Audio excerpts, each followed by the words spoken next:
Here we go, life cycle of automobile value.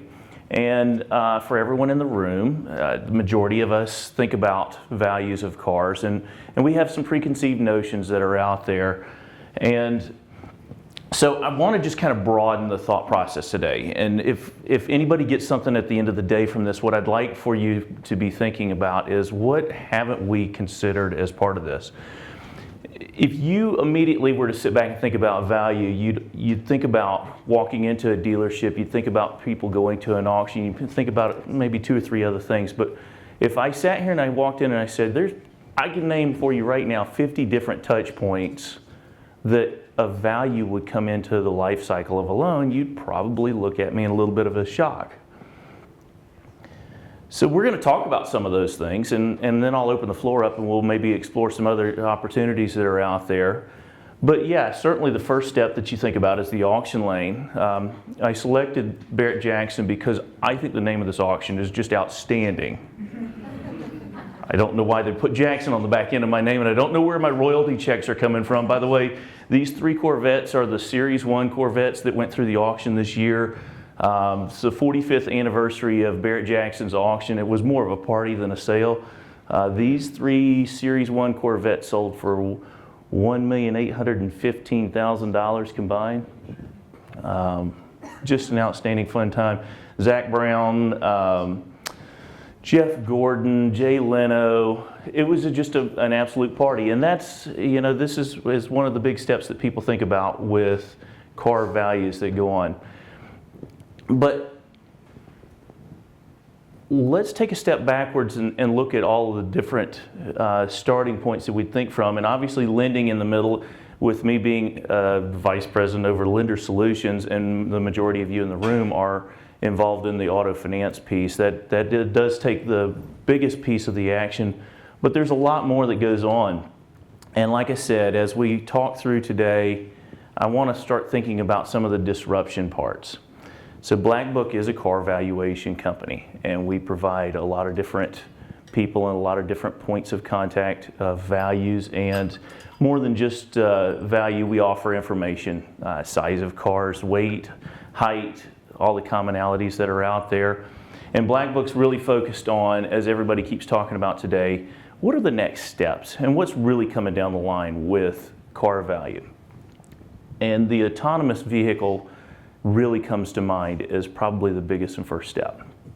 So as a lender, if I told you that we were talking through telematics to all of the cars that you have on your books, and I could tell you that the 17-year-old driver of that vehicle was hitting potholes left and right, and that the value of your vehicle, should you have to repossess it, just dropped by a factor of 8% because of the style of driving it, that would be worth more information and more money for you because of the extra information. If you ran a car through the lane and you had to talk about what had happened with the car, how many times it had been driven in ice and snow, how many, the funny story of going into a dealership and it was all highway miles, or it's a commuter, this, that, and the other. So let's think about what shapes the future of this business as we walk through this example today. So from the lending piece, everybody understands value from underwriting and pricing and verifications and detection, portfolio analysis,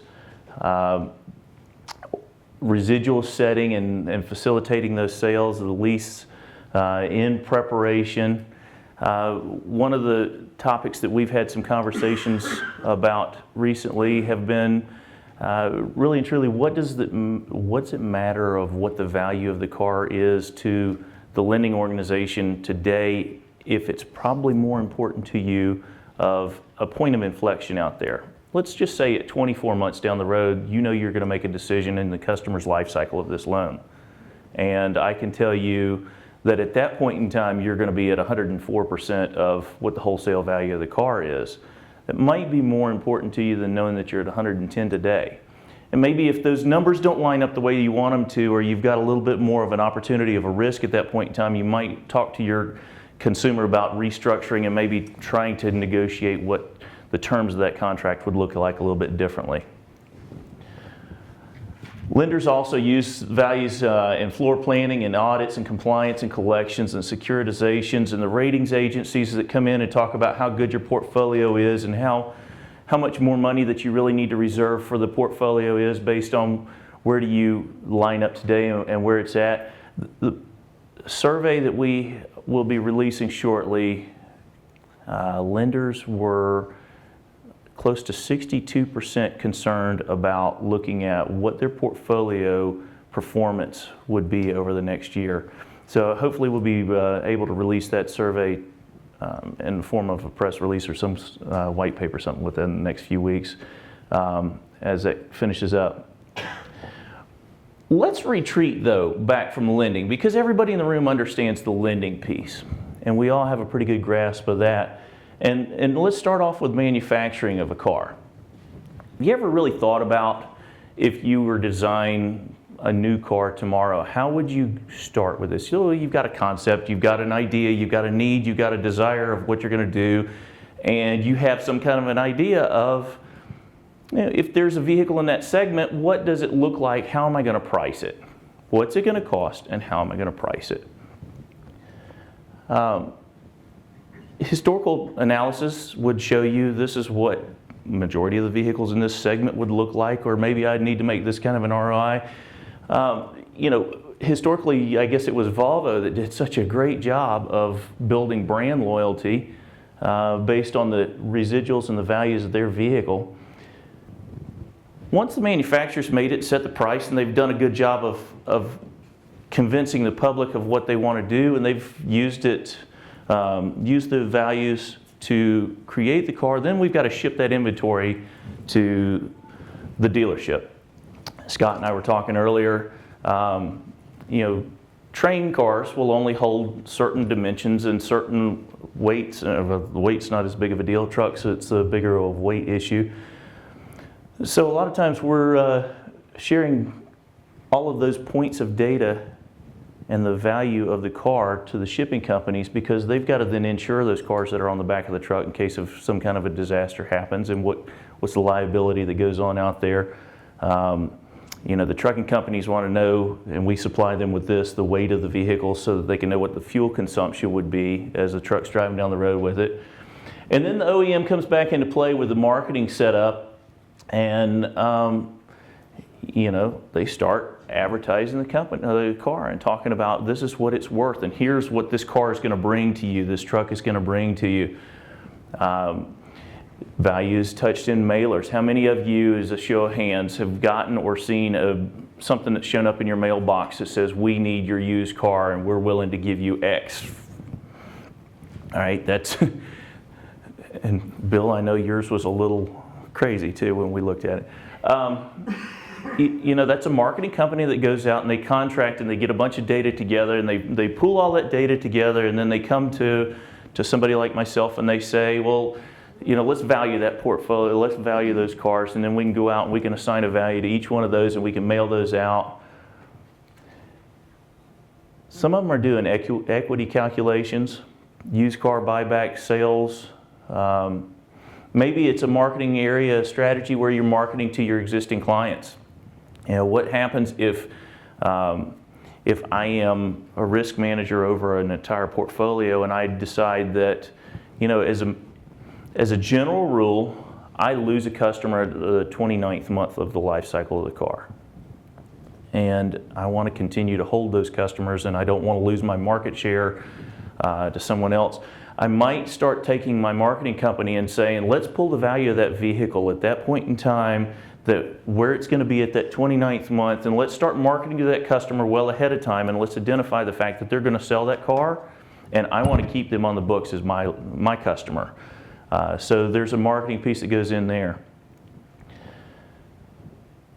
So the next major user at that point in time, which you're pretty aware of, is going to be the dealership. But what you might not think about is on top of just evaluating trade-ins, dealers are using values of cars, and it makes a big difference to them on calculation of their taxes and what their dealership is worth when they go to sell it. And so you go in and you value everything on an acquisition as you're purchasing it, evaluating all the trade-ins. You go to the auction, you buy a car, and you figure out what the car is worth, but then you have to calculate what the auction buyback would be at that point in time.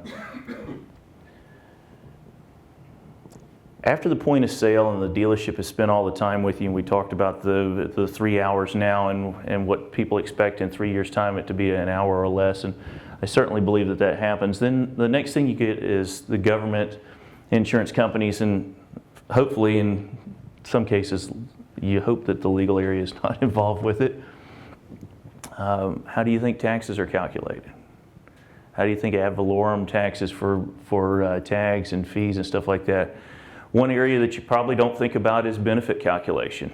You know, when somebody's going in for a calculation of welfare benefits or something like that, and they're driving a $45,000 sport utility, and they're looking for food stamps, and out there, a lot of times that calculation comes into play too.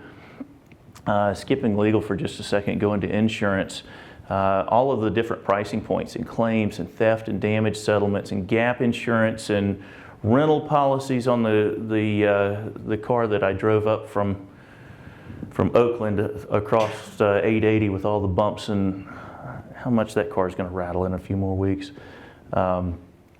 Setting global policies for dealerships, or global policies for a lease portfolio, establishing residual value insurance so that the leasing business can continue to run, because what's the biggest and greatest concern of a lease portfolio is what's it going to be worth at the end, and how much is it going to cost me at the end of those leases.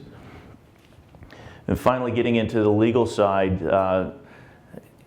you'd be surprised at how many times that we have conversations about people talking about litigation. What was a car worth? What was the loss out there?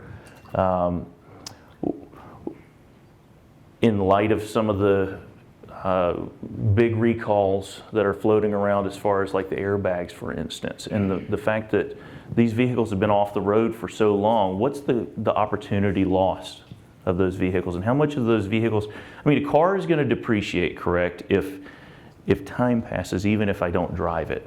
So it might depreciate a little bit less because the mileage isn't there, but just because the months of the calendar click off, if something sits on the dealership's lot as a consumer's waiting for that airbag to come in or those parts to come in, to be able to change that vehicle into something that can be sold. This is really coming into play major right now with all of the big dealer groups that are coming out and stating that they're just not going to sell any of those vehicles without standing recalls. So that's a bigger one. Bankruptcies and fraud detection.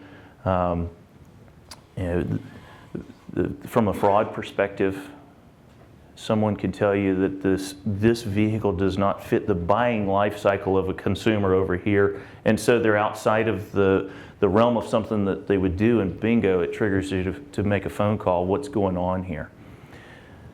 So we've just rattled through over 50 touch points, and you didn't even realize it as we were just kind of rattling through this.